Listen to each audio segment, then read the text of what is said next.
All right, just a quick little test to make sure my camera is both straight and you can see me. I think we should be okay. Hello and welcome to the Sip and Knit podcast. My name is Sarah of Sarah Kareen Knits, and thank you so much for joining me. If you're new here, thank you so much for clicking on this video, for choosing to spend some time with me. You are so welcome. And if you are returning, thank you from the bottom of my heart for choosing me to spend time, whether you are knitting or cooking or studying or cleaning the house. Whatever it is you're doing, I hope that it is bringing you some joy. This is the Sip and Knit podcast. I'm going to talk about what I am sipping on today. I did film a little snippet of the cocktail that I am consuming, so I'm going to run that clip now, and we'll talk about it a little bit, some tasting notes, once you see what I made. So I'm going to just quickly pour it because I think it's worthwhile mentioning what I'm using because I'm actually making a cocktail today. So this is a local distillery to us. They make some flavored gins and vodkas. So this is Stillhead Distillery Rhubarb Gin. I'm gonna use whatever this novelty Liverpool shot glass amount is, probably 1.5 ounces, probably 2 ounces, give or take. So we're gonna pour that over ice. And then we're gonna go in with a little less than what I just did with this. This is Rootside Rosehip Lemonade mix. This is, again, local to us. They are a bitters and like drink mix company. So this is their like aromatic bitters. This is delicious. It's like slightly sweet and floral and really great with gin. So we're gonna do, like I said, a little less of that. And then I'm simply going to top it off with just some club soda. Nothing fancy in this here house. I'm making it literally in a repurposed honey jar. So when I say we aren't fancy, I really do mean it. I'm just going to grab a spoon. I probably would have like cocktail shakered it and then poured it into a new glass of ice and then done the club soda over it, but I don't have a cocktail shaker after the move, so we're working with what we've got. Hopefully that went okay. I apologize for the state of my kitchen. My stovetop is for sure not clean. So, you know, it is what it is. You saw that I am currently drinking a gin drink. So we have a lot of local distilleries, brewers, and just general like local makers of both like food products and non-food products. We live in a very like small business friendly space, it would seem. So I am learning. Yeah, not originally from the island, not from BC at all. So it's been really cool to like get to know kind of the vibe here. And we have a farmer's market every Saturday, even through the winter months. And so we tend to go every Saturday, if not every other Saturday. And both of those vendors, like both of the products you saw, both the gin and like the syrup drink mix, are both vendors at our local farmers market. Now that being said, if you're not in Duncan, BC, I do believe the distillery is available within BC. I don't think it's just an island thing. So if you're in BC, you can always check that out. And then the more like drink mix syrup type deal, I'm not 100% sure if they have like an online shop or whatever it is, but you can take a look, like search like Rootside BC, and you never know. Maybe if you're in Canada, they can ship to you. I'm not sure, 100% not clear. Like I say, I buy it in person, but it's worth a look. It's my really long ramble about what I'm drinking. It is the Sip and Knit podcast after all, and I really like talking about coffee and tea and cocktails and beer. Like these are things that I'm interested in outside of my knitting life. And so I figure, like, I like to be adventurous. I like to try new things. So I figure it's worth, I don't know, it's worth bringing up on the podcast. And if there's someone else that's also into trying different cocktails and things, like, why not sort of share what I'm making? So that's that side of the podcast. I hope to sort of reinvigorate that a little bit more as time goes on. My cat is saying hello, so if you saw him sort of walk across, that's Monty, short for Inigo Montoya from Princess Bride. He's our cute little baby cat. He's about almost 3 years old now, I think. I'm looking at him. I don't think you can see him on the screen, but yeah, he's about 3 years old now, and he was a shelter kitty, so we're just very proud of him for he's growing up to be such a strong boy, and I love him so much. Yeah, so without further ado, we'll talk about the knitting. As Kirsten Layer would say, the elephant in the room is that I'm not wearing any knitting today because it's hot out. I was wearing my outline tee, which is like wool and mohair, like stripes. And the weather said that it was 18 degrees. The sun came out, the humidity was on high, and I just was like, yeah, no, this is not working for me. So I just changed into a linen dress when I got home, and like, I obviously put on a little makeup for the podcast because, you know, I'm gonna be on camera, I want to look good. And yeah, so I'm wearing a linen dress from Not Perfect Linen. They're a Etsy seller from Lithuania, I believe.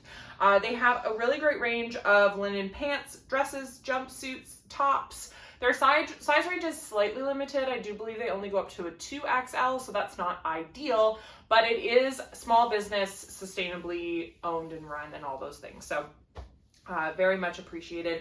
When they sent this dress and the other one that I got, they sent me a stack of all of their samples for all of their different linen colors and stuff, which I think is really cool, because online purchasing, you can never quite tell what that color is going to look like. So it was really nice. I have a stack of all these linen colors now, so if I want to get pants or another dress or something, I can go, oh, I know this color will look good on me or look good with my knits or whatever the case may be. I'll stand up. This is their Monaco dress. They also have a top with this construction, so it's just sort of like a drop shoulder v-neck, straight up and down sort of a deal, and they also have one in a top, and this is the size large, so just so that you have an idea. Yes, this is the size large. The other one I got in the XL. So their sizes run pretty true to size. They have a size chart with measurements for each of their garments, so you know exactly kind of what measurement to expect. They also, what's really cool is they have a couple of like in between sizes. So they have a small, medium, large, if that makes sense. So you can kind of see where you fall in those sizes, which I think is really nice. And okay, last thing before I get into the knitting, I got my hair cut. So if you're wondering what's different, my hair is much shorter and blonder. So if you were trying, like, I know when I don't see people very often, like obviously you don't see my podcast all the time. So if you were looking at me going, something's different, it's my hair. Yeah. Okay, that's actually all the rambling I'm going to do now. Oh my goodness. Let's get into the knitting. All right. Super quick outfit change, but I did want to just put this on so that you can see it on a body before I start talking about it, like holding it up, because it's kind of hard to like see what's going on with knitting, I find, after it's like off a body. So this is the Summer Sky t-shirt that I was making for my mom. It is finished now, so it is slightly longer in the back than it is in the front, which not sure based on camera angle if you're going to be able to see that. I do apologize. And the yarn that I use is Purlsoho Burnish in the agave colorway. So this is their 100% rayon from bamboo fiber. It is truly so soft.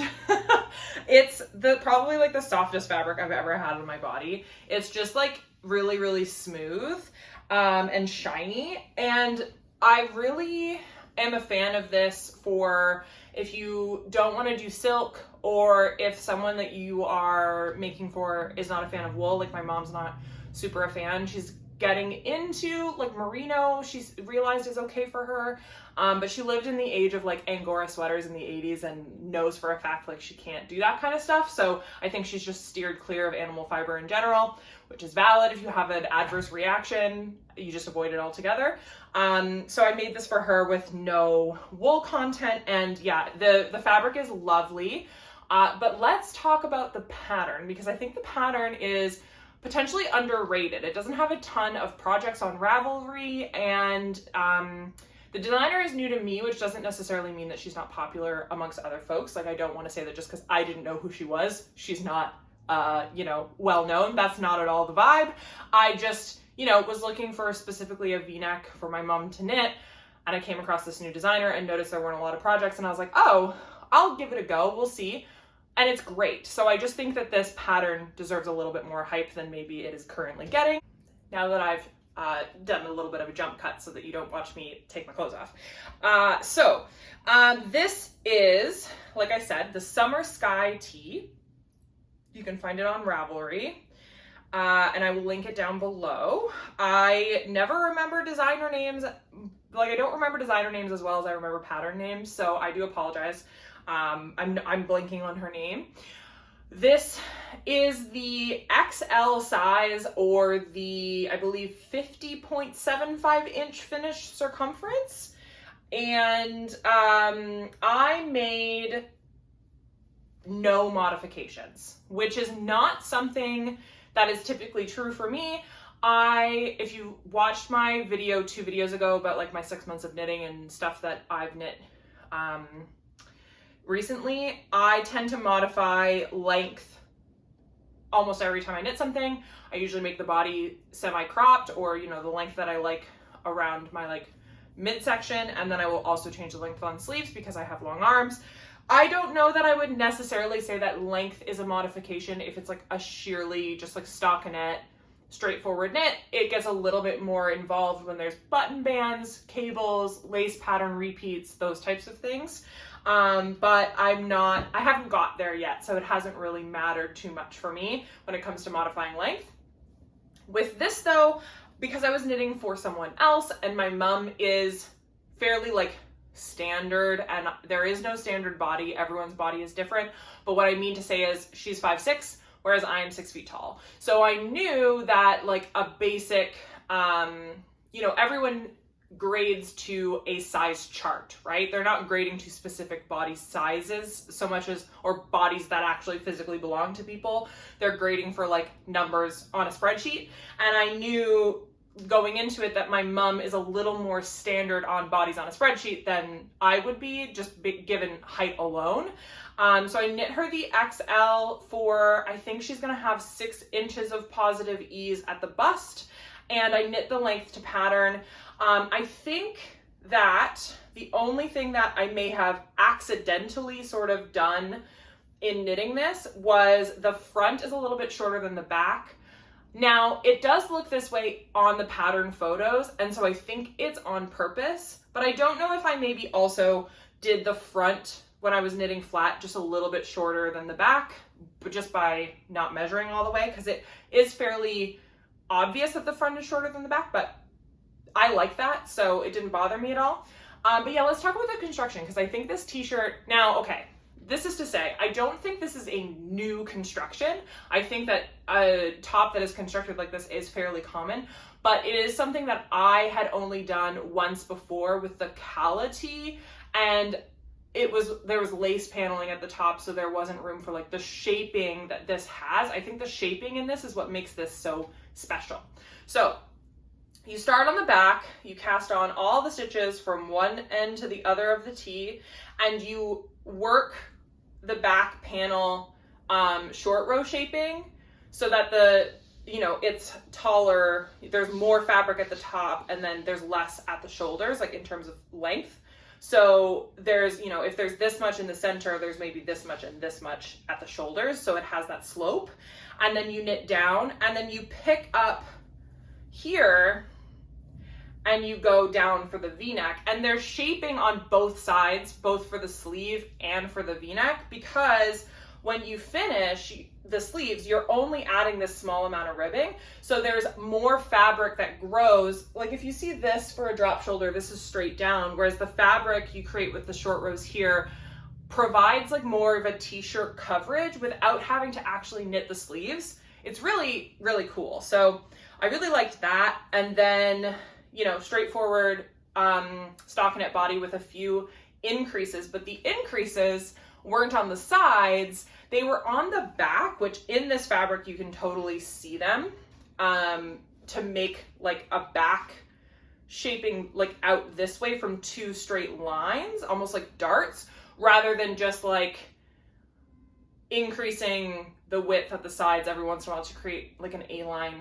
that way. I don't know if I'm making sense with the increases, but I just thought the location of the increases was very cool. And then lastly, and I think my favorite part of this entire design, is the neckline. So the neckline, which you can pretty easily see, I think, because this ribbing is so small compared to the ribbing down here is much more robust. And when I had tried this on without the neckline, I thought, oh, this is going to be quite low cut. So I warned my mom, I was like, just wear it with a tank top. You know, it might be a little bit low of a V. And she's like, that's fine. I wear a tank top all the time, whatever. But the short rows here create a scoop silhouette with still the V-neck, and it gives more coverage here. So where I was concerned it was going to be too low, and too low is obviously personal preference. Like if you're like, oh great, a deep V, I love that, amazing. Like great for you. There are so many patterns that I find are like, oh, that's going to be quite deep. I personally prefer a neckline that stops right about here at the lowest. And if it's going to go any lower, I'm going to probably add some coverage. Again, that's personal preference, like to each their own. But yeah, so I really liked this because it meant that, you know, it is providing that additional coverage, and it just is like a very pretty line, I think, rather than a hard angle, it's a slope, and I think that's beautiful. I really like that. So yeah, so this summer sky tee, and I mean, oh, the yarn, look at the way this like wiggles. It's just delightful. This yarn is really a pain in the ass to work with. It is splitty, and there's no stretch, so it hurt my hands. I will not use this yarn to create a garment again unless I, like, looking at this, I'm like, oh, I really want this t-shirt, like this is beautiful, but thinking about the process of knitting with it is making me not want it. So I'm like, maybe there's kind of like a happy medium here where I can get like a high silk merino content, like a 50-50 merino silk, so I can still have that like shine and drape, but that stretch of the wool will help my hands to not suffer. Because like, just look how like it's like weighty but still like very floppy. It's, ooh baby, if you're looking for a non-animal fiber yarn, like a plant fiber yarn, I highly suggest Purlsoho Burnish. If you're okay with plant fibers, like if you know that it's not going to hurt your hands. I find my hands reacting to like yarns and knitting and stuff can be quite sensitive. I have to be careful. I have to stretch a lot. So, you know, to each their own. Please kind of like take what I say with a grain of salt about suggesting this yarn. Just, you know, stretch your hands, I guess. All right. Up next for finished objects, and I only have two. So this is the Broken Rope sock pattern by Summerlee Knits. It's in her Hello Sailor sock set.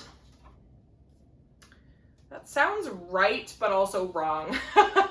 Summerlee is a sock designer who designs both like individual sock patterns as well as sock sets. So a sock set meaning like there's more than one pattern in the bundle, but it's all like one PDF. So they're all like themed to some way. So this one was like her nautical sailor themed one. She's got one that's like stripes and polka dots kind of vibes. I highly recommend her if you're a beginner sock knitter. She has a free So Basic sock pattern that if you're knitting your first pair of socks, I would suggest, because she gives like lengths to knit the feet, so for like different sock sizes and like all these things. So highly recommend.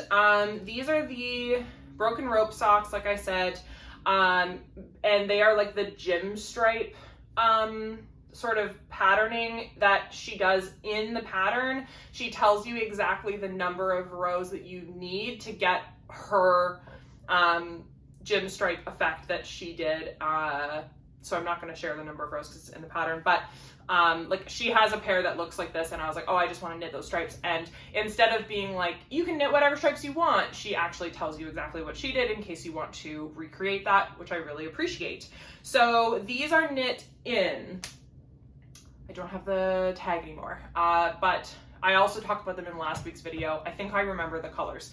They're both Knitpicks Stroll in the 50-gram balls. So Stroll comes in like the regular Stroll Tonal, which comes in 100-gram hanks. And then I think there might also be like a Stroll kettle dye or something else like that. So these are just like the 50-gram balls that are like $3.99 or something insanely inexpensive. So the blue color is the color Rhapsody, so that's the medium blue, and the white is literally just white. I have this white in, I have like two different like half used balls and cakes of it because it is just a good one to have on hand. I find like white, gray, like light gray and dark gray, and like a blue, and maybe even like a red or like a hot pink. I use hot pink a lot in my socks. I think that those are good to have of just like, oh no, did I make these two different lengths? No, I just, this was down like this and I was like, oh no, they were just like stretched funny. And I did the 64 stitch sock size. I think that's like the second or third size in her patterns. Her sock patterns come in like 4 or 5 sizes as well, so can't go wrong there. We love that. Yeah, so that is the finished objects for this episode. Not a ton. One of the whips I'm going to show you is so close to being finished. I probably could have finished it before the podcast, but I don't know if this has ever happened to one of you, but like when you're working on something and you're really close to finishing it, but it almost feels like you're rushing it. So I put it away last night because I like wanted to continue enjoying knitting it rather than like finishing it. I don't know if that is weird or like, I don't know, but I just picked up a different project because I was like, oh, I want to savor this. Like I want to be paying attention while I finish this. I don't know. Anyway, my cat has just stayed on the windowsill and it's very cute. I feel like he's like watching me share with you all and I love it so much. So we're gonna talk about works in progress now.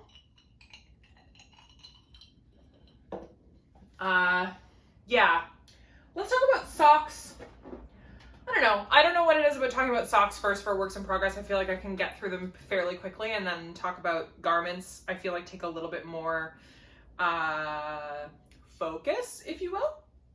So these are going to be another pair of vanilla socks, specifically for my partner.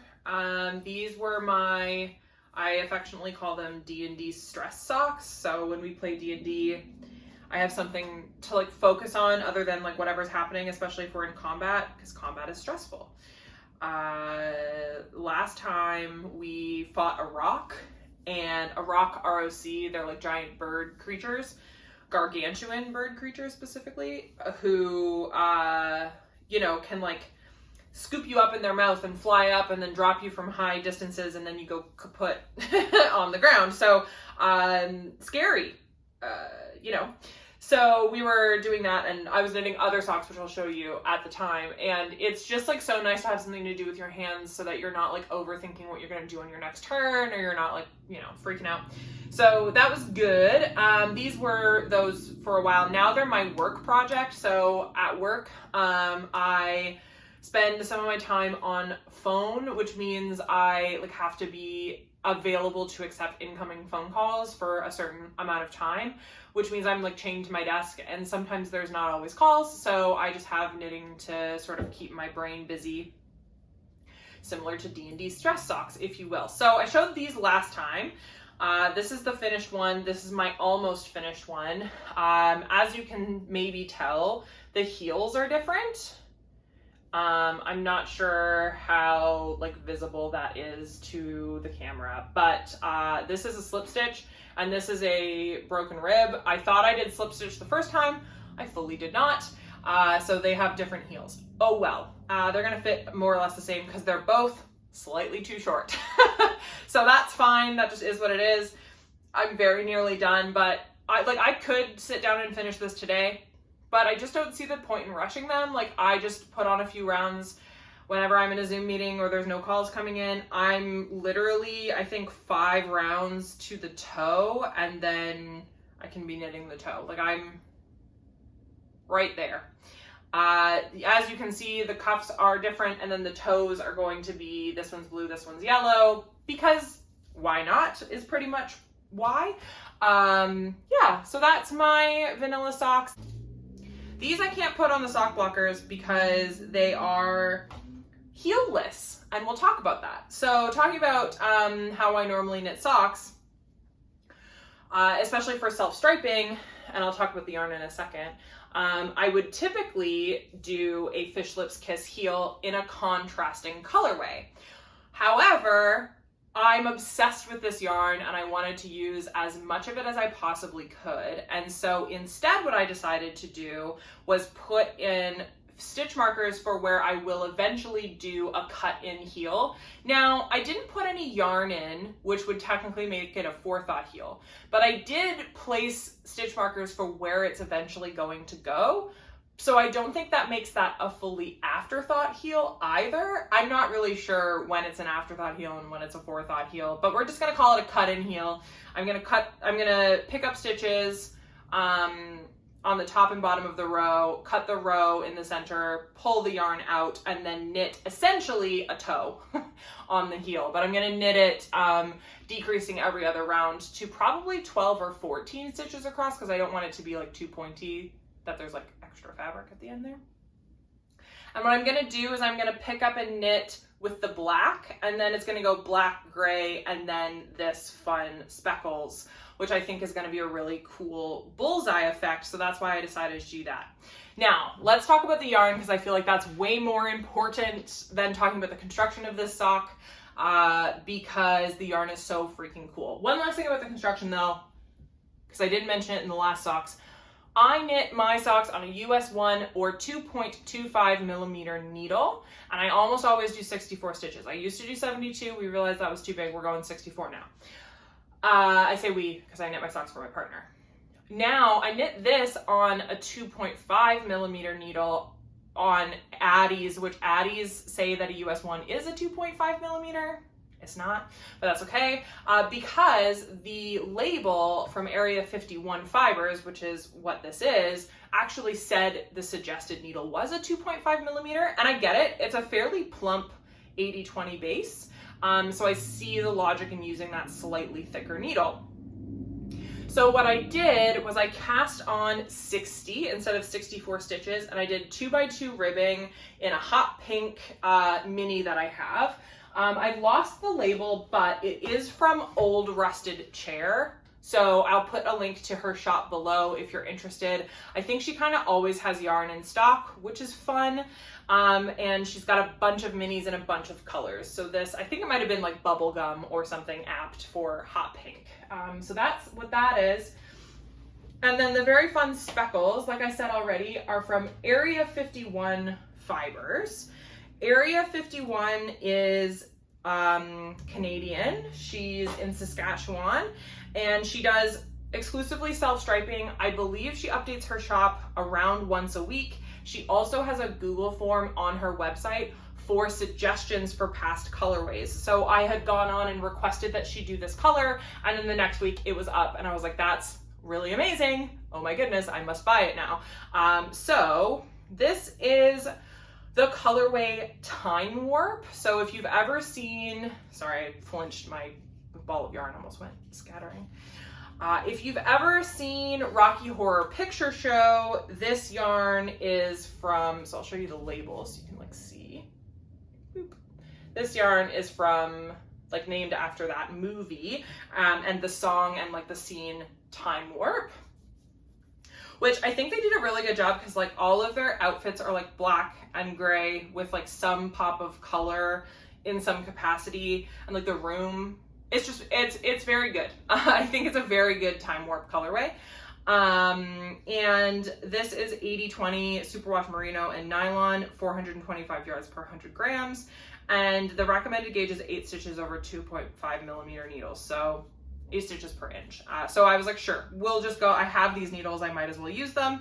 And I think it was the right call. I think these would be very dense on 2.25 for my gauge. So, you know, your mileage may vary, but that's what I decided to do, 60 stitches. And then that way too, I'm not stretching out the stripes as much, because I find with self-striping yarn, especially when I was doing 72 stitch socks, I just felt like sometimes the stripes were maybe a little bit thinner than they were supposed to be for how the dyer made them. So knitting on a slightly larger gauge means that I can do slightly less stitches, which also means faster socks, which brings me to D&D stress knitting, which I've coined the term D&D stress knitting. And I was knitting these during that rock fight. I started with this sock. I think I was in this color change, if not maybe at the black. I knit all the way to like 6 rounds left on the toe because I was stressed. So, you know, if you are ever like, oh, I can't finish a pair of socks to save my life, they always sit on the needles because I'm knitting other things, start playing D&D. I bet you'll finish a bunch of socks. That's my suggestion. Okay. I love how I said, oh, I'll do the socks first because I'll talk about them less, and then we can move on to garments, and here I am rambling. All right. Garment whips. I have 3 of them. This is my Gone to Seed test. I have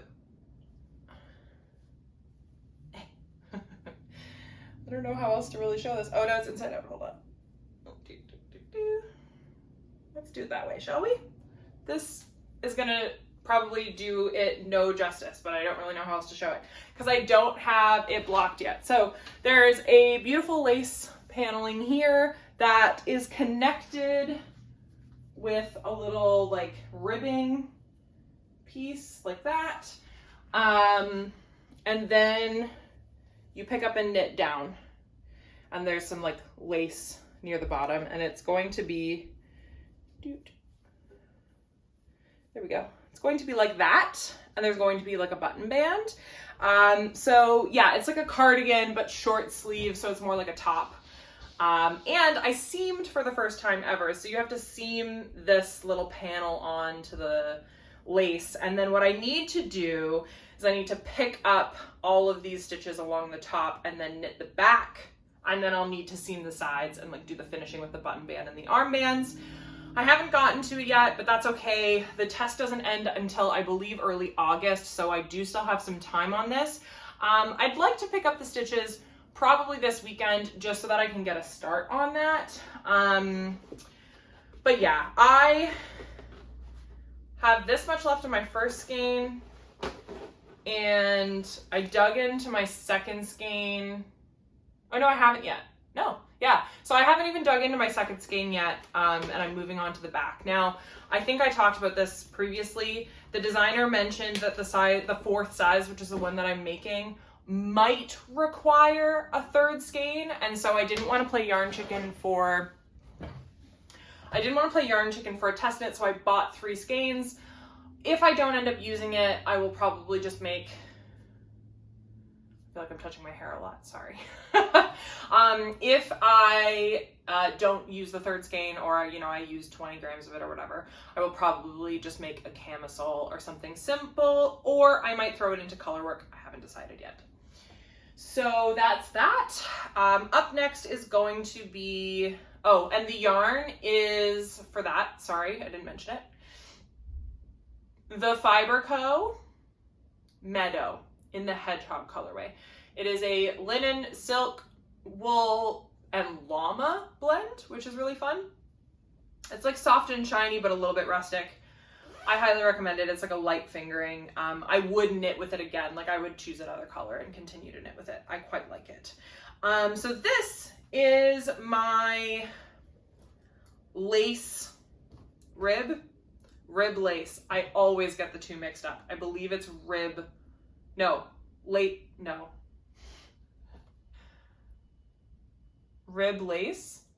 Raglan? Rib Lace Raglan, that's what I'm saying it is. If it's the other way around, I'm sorry. This is by James and Watts. It looks like it is for a child. I recognize that. But when I pull it slightly, I'm meeting gauge, and this is how I will block it like this. It's also superwash merino, cashmere, and silk. So this baby's gonna grow. So the last thing I wanted to do was go up another needle size, because I already went up a needle size from the pattern. The yarn is like a pretty heavy fingering, and I was like, okay, I didn't feel like swatching, because I was like, this is not a garment I really need to swatch for. If it's a little tight, that's fine. If it's a little loose, that's also fine. It just didn't feel necessary to me. Don't do what I do. You should probably swatch. But I'm just going with it. I'm hoping for the best. If it doesn't fit me, I'll send it to my sister. But yeah, so this is the Rib Lace Raglan. I am inches into the body at this point.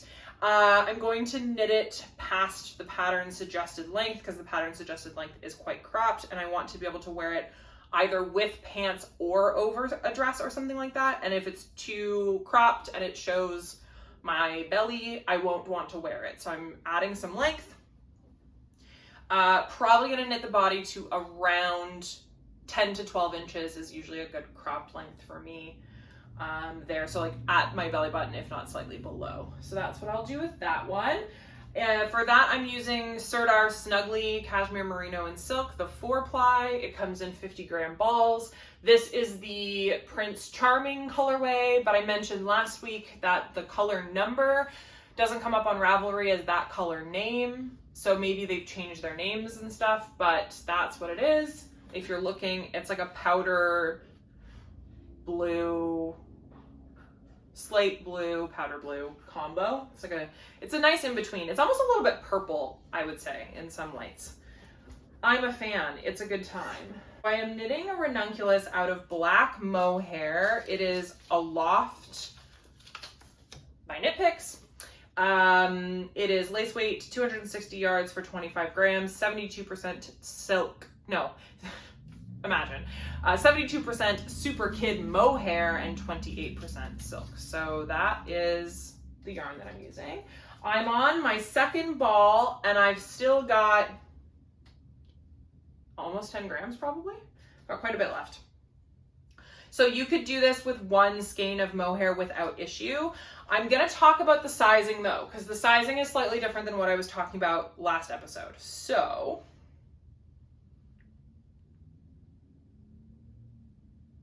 okay, this is driving me crazy. Hello, there we go. This is the back. Okay, so this is my mohair ranunculus. It is cropped for me, but longer than the pattern suggests. It's about 10-ish inches of body.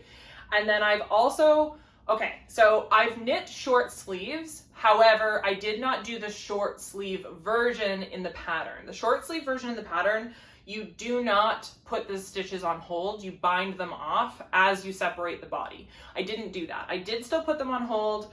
I knit 10 rounds of straight stockinette and then 6 rounds of ribbing with the smaller needle.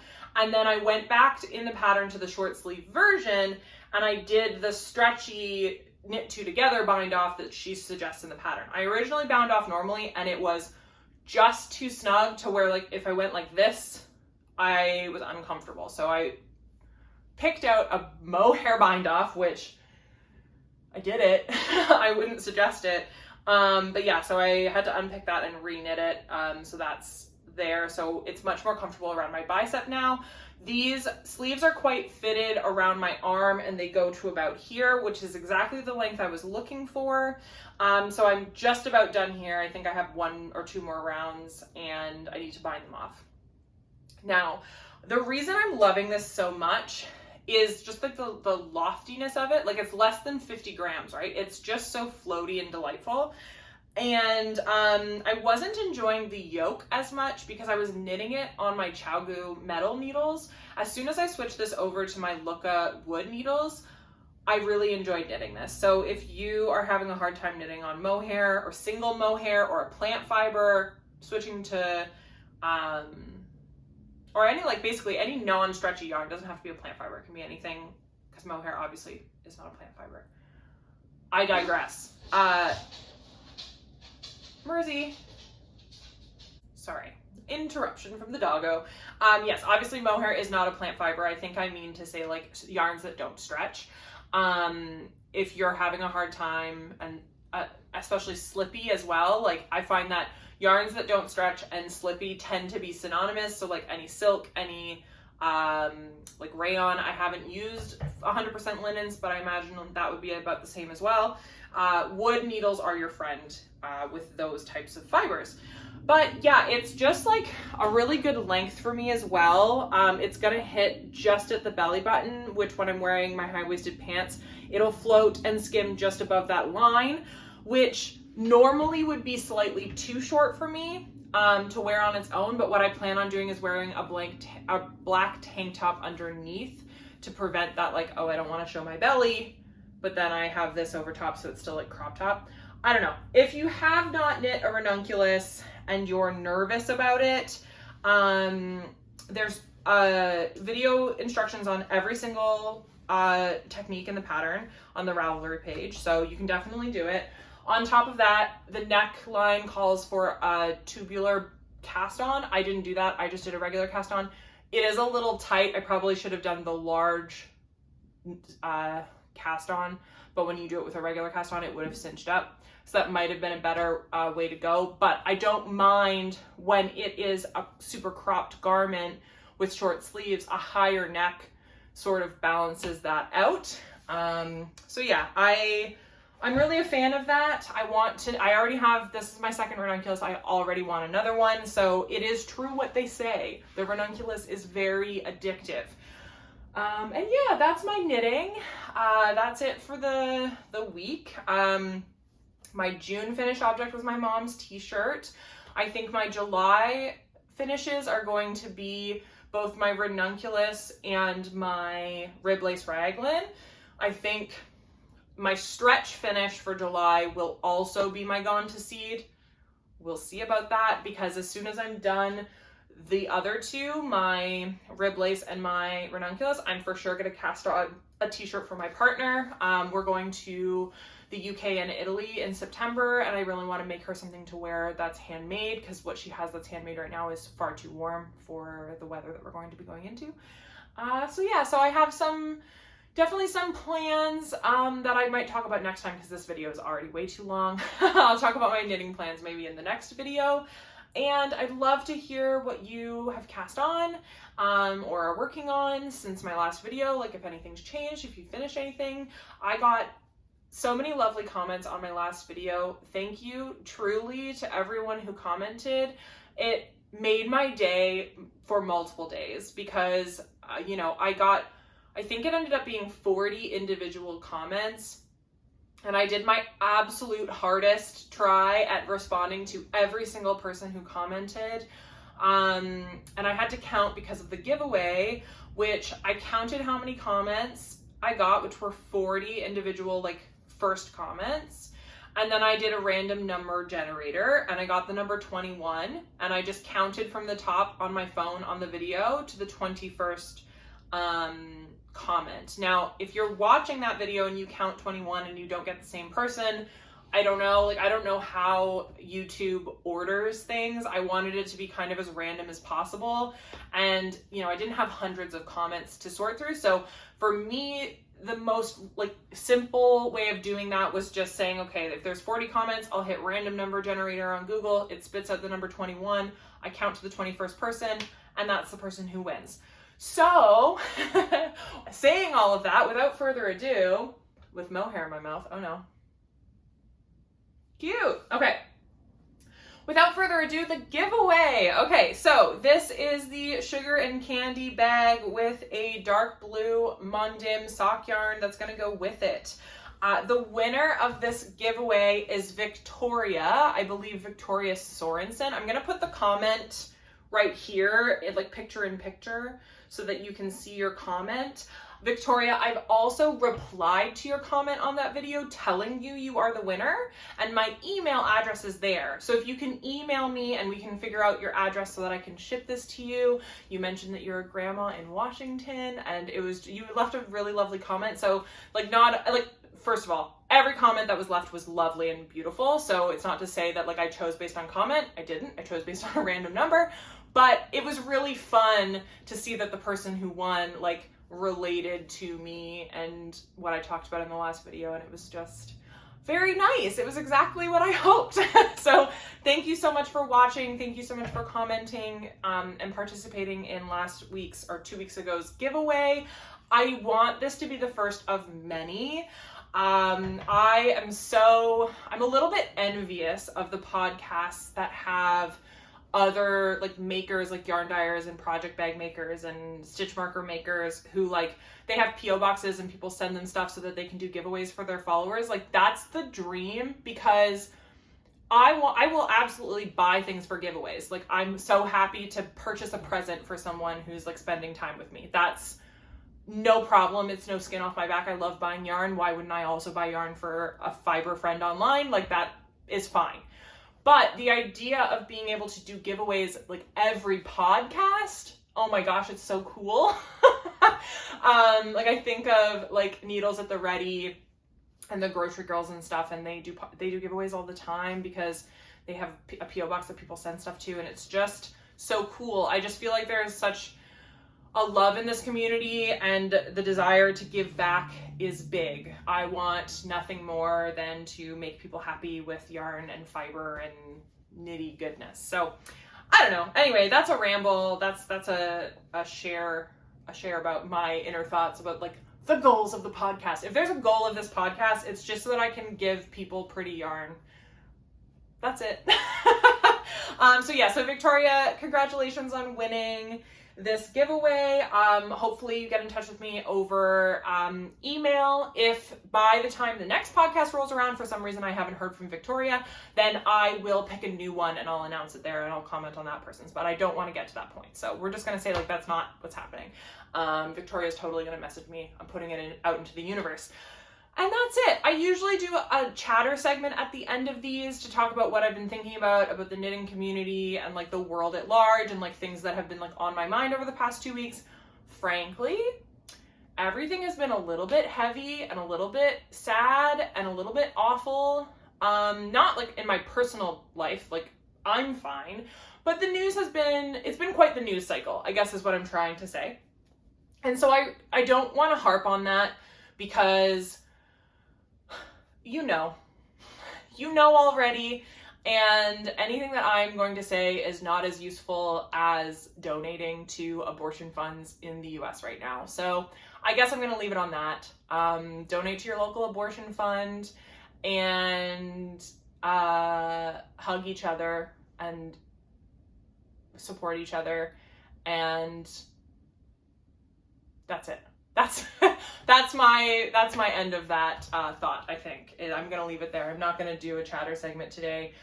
I just don't have it in me. We're going to talk about knitting. We're going to keep it at that. Maybe next time I'll have something profound to discuss, but I don't have it today. That's all. That's all from me. Thank you so much. I think I said it already, but thank you so much for watching, commenting, subscribing if you feel like it. I did a 100 subscriber giveaway. Did a 100 subscriber giveaway 2 weeks ago, and I'm now surpassed 200 subscribers, which is really, really cool. So if you're one of those 200 plus people, thank you so much. And if you become like subscriber 300 magically watching this video, you're the best. Thank you so much. Please comment and tell me what you're knitting on, tell me what you're working on. I think a few people have moved over to Instagram and followed me there too, which I think Instagram is a more personal platform. I am always on Instagram. I will answer DMs. Please, like, don't feel weird about doing that. Like, that's the whole point of me doing this, is to like the algorithms on social media only do so much. They only push certain people, it seems. And I'm not finding as many new people to me as I would like. So this is kind of my way of like extending that into the ether to hopefully reel in some new fiber friends across the internet. So if you're one of those people and you have Instagram and you want to say hi, amazing. If you don't have Instagram and you want to say hi down below, even better.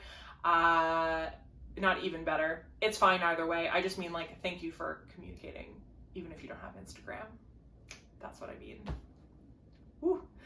You get half a gin drink in me and I've lost my mind. Okay, that is all. I will see you in about 2 weeks. I think 2 weeks is feeling good for me for like a cadence. So we'll probably keep it at 2 weeks. If I finish both of these garments, and I cast on new ones before that 2 weeks, like let's say next weekend rolls around and I'm like, ooh, I have so much to share, I'll totally get another one up for you. But 2 weeks feels good to me. And yeah, I keep saying thank you. They know I'm thankful. Okay, see y'all in the next one. This has been Sarah of Sarah Kareen Knits, and I hope that you have a great rest of your day. Bye.